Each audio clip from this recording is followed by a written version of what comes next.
Hello there and welcome to the living room of the dollhouse for another reading from The Secret Language of Birthdays by Gary Goldschneider and Hugh Stelfers. And all too often at the end of the birthday readings in this book, I make mention of the season that people are born into. And while I realize for a lot of folks that's probably a rather trivial, otherwise obvious piece of information. So let's dive into what the book has to say about this season of spring and perhaps relate a little bit of context as to how that relates to the zodiac and the personalities of the people born when it takes place. All right. The season of spring takes place from March 21st on through to June 21st. The zodiac positions are 0 degrees Aries through to 0 degrees Cancer. The human age it's said to represent is 0 to 21. The cusp concepts are rebirth, power, and energy. The signs that it takes place during is Aries, Taurus, and Gemini. The rulers of the planet Mars, Venus, and Mercury. The symbols are the ram, the bull, and the twins. And the elements are fire, earth, and air. And the mottos are I am, I have, and I communicate. And the dominant faculty is intuition. All right, let's get into the breakdown here and relate, spring on its face, kind of everything we all know about it. Let's get into it here. Here we go. The beginning of the astrological year has been fixed as 0 degrees Aries, or March 21st, by modern astrology. And on this spring or vernal equinox, which symbolizes rebirth, days and nights are of equal length. Astrology has taken the northern hemisphere for its model. March 21 marks the beginning of spring in the northern hemisphere. But in the southern hemisphere, spring begins on September 23rd, it says here in parentheticals. And as spring wears on, the days grow longer and the nights shorter. And spring is the first quadrant or 90-degree segment of the yearly cycle. It extends from the spring equinox to the summer solstice. And springtime is traditionally the period of new growth. And as the earth and the air heat up, the fire of the sun melts the winter ice and snow. And spring rains coupled with swollen rivers bring water to the earth and new life bursts forth. Planting of crops and vegetables begins once nights become shorter and all danger of freezing has passed. Seeds germinate in the earth, plants sprout, and quickly begin to grow. The first flowers blossom, and in combination with the birds and the animals, perhaps newly born, returned from migration, or awakened from hibernation, add beauty and liveliness to this quadrant of the year. Analogously, people spend more time outside and wear fewer but more colorful colors as the days lengthen and the average temperature rises. And more daylight means more time available for recreation and the enjoyment of natural surroundings. All right, there's spring on its face, the breakdown if you like. So let's move on to the signs and the life periods. Here we go.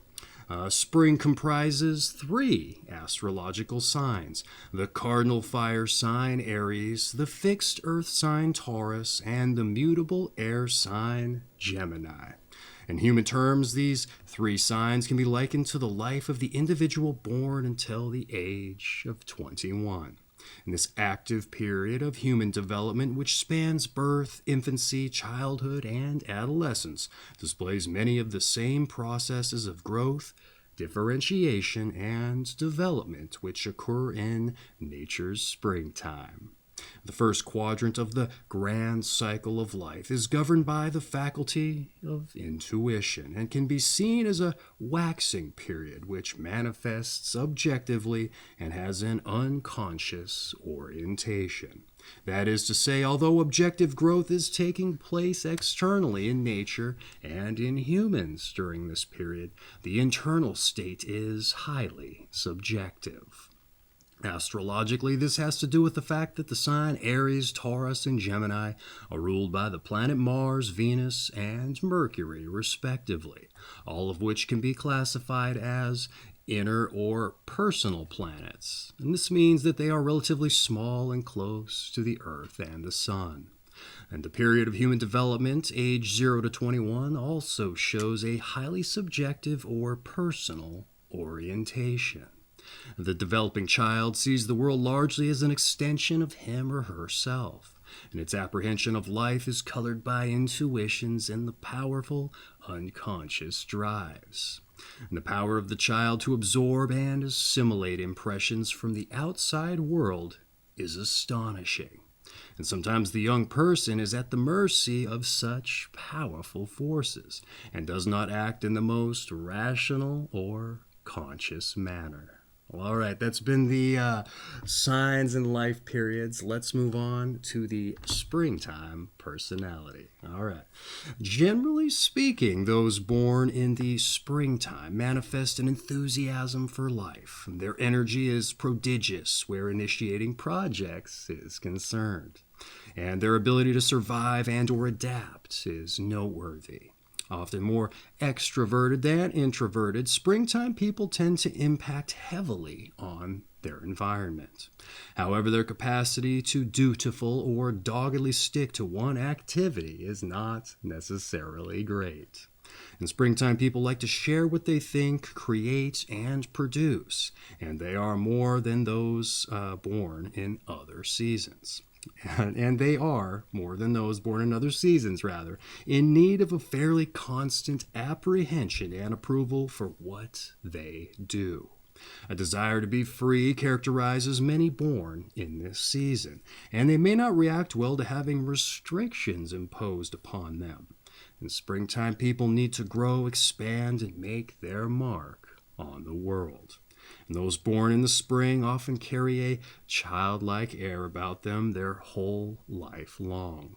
Innocence, spontaneity, impulse, all of these are characteristics of springtime people.